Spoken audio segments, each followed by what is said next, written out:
Voilà. Frère, quand j'ai fini, si tu vas monter pour expliquer ça. Là. Parce que là aussi, je voudrais entendre le frère. Voilà, que Dieu te bénisse. Écoutez, parce que si tu définis 1, 2, 3, 4, 5, 6, 7, comme l'écriture confirme que le jour, ça s'appelle Jésus, alors tu risques de nous présenter 7 Jésus. Non. Ah, maintenant, ne pose plus la question, parce que là tu as la réponse déjà. Tu vas comprendre que c'est Jésus qui marche. Est-ce que vous comprenez? Qui marche dans les chiffres. Dans 2. C'est pourquoi vous allez remarquer que chaque fois que Dieu crée, il parle toujours, il y a eu un matin, il y a eu un soir. Vous pouvez inverser comme vous voulez. C'est le 4e jour. En fait, c'est le jour. Ah, remarquez frère. Lisons encore une écriture. Jean chapitre 6. Qu'est-ce que nous dit la Bible? Jean chapitre 6. Je vais lire à partir du verset 45. La Bible dit, il est écrit dans les prophètes. Ils seront tous, c'est ça, Jean chapitre 6. Ouais. Il est écrit dans les prophètes. Ils seront tous enseignés de Dieu.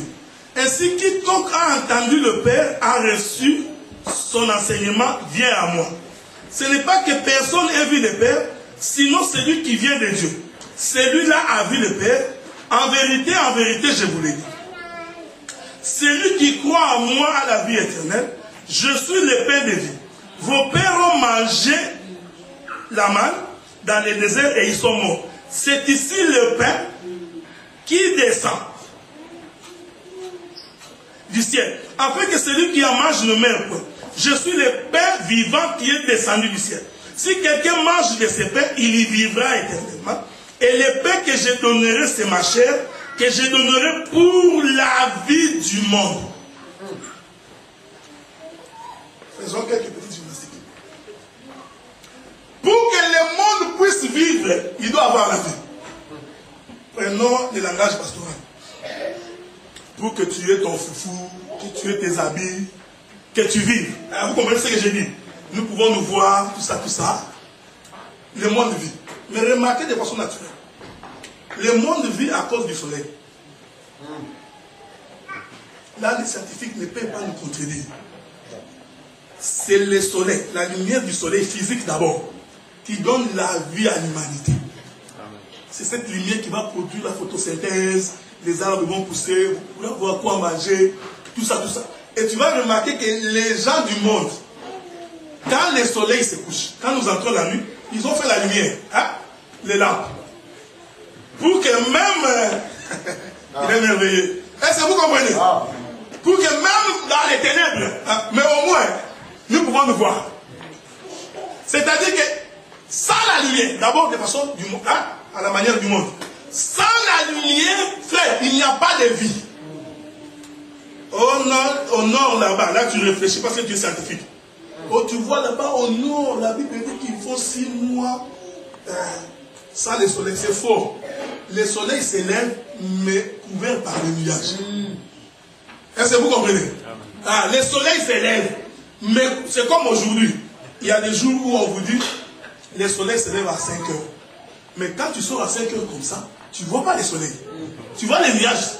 Mais le soleil s'est déjà levé. Est-ce que vous comprenez? Il est déjà sorti de sa couche. Mais enveloppé par les nuages. Donc, de façon naturelle, d'abord, nous comprenons que le soleil que tu vois là va donner la vie au monde. C'est pourquoi, pour expliquer cela, Christ vient dire que je suis la lumière, donc je suis le soleil. C'est-à-dire que c'est moi qui donne la vie. Mais écoutez, il donne la vie comment? Il dit il donne la vie par son enseignement. C'est ici que nous disons, frère, quand tu n'as pas l'enseignement de Jésus, quand bien même tu crieras Alléluia, Amen, tu n'as pas la vie. L'Écriture dit, c'est par son enseignement que nous avons la vie. Maintenant, remarque. Or, la vie va commencer par le matin, le lever du soleil.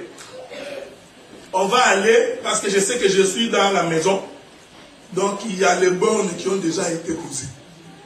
Quand tu n'as pas saisi, tu nous poses la question. Or, qu'est-ce que signifie le matin? Le matin, vous le savez, c'est le lever du soleil. C'est-à-dire quand il s'élève, il va apporter la vie à l'humanité. Or, Dieu va témoigner, il va expliquer cela quand il va faire alliance avec Israël. Suivez-nous bien. C'est le jour. Je vous ai dit que le jour se définit par le matin et le soir. Or, vous comprenez que le matin, c'est le lever du soleil. Le soir, c'est le coucher du soleil. Il n'y a que ces deux bouts qui définissent les jours. Suivez-nous, frères, suivez-nous bien.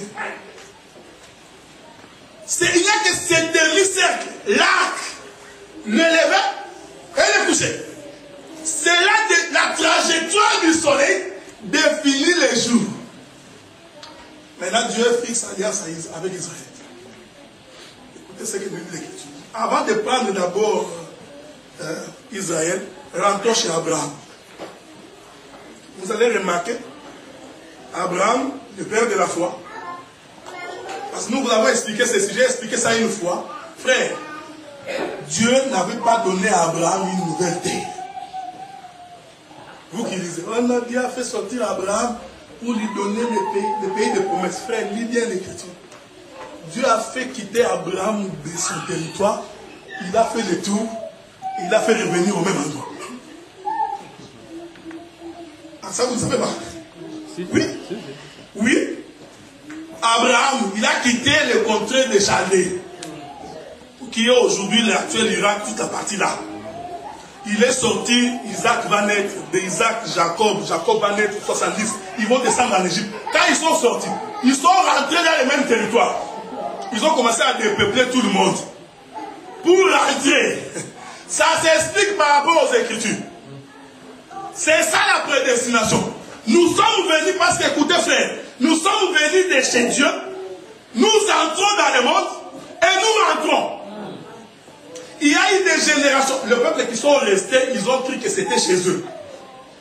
Je veux que vous me suivez bien, écoutez. J'avais dit aux frères bien-aimés qu'Abraham n'est pas un juif.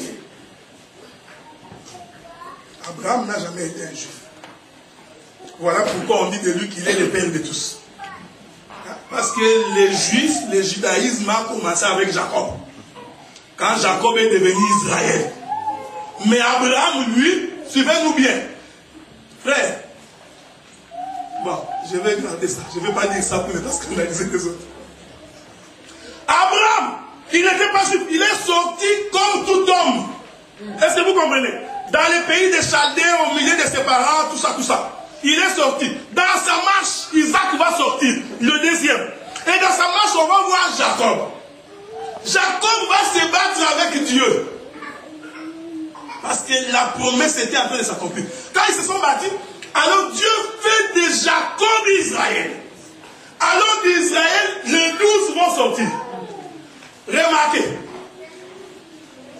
Quand Dieu veut s'identifier, il s'identifie comment? Dieu, j'ai dit Dieu lui.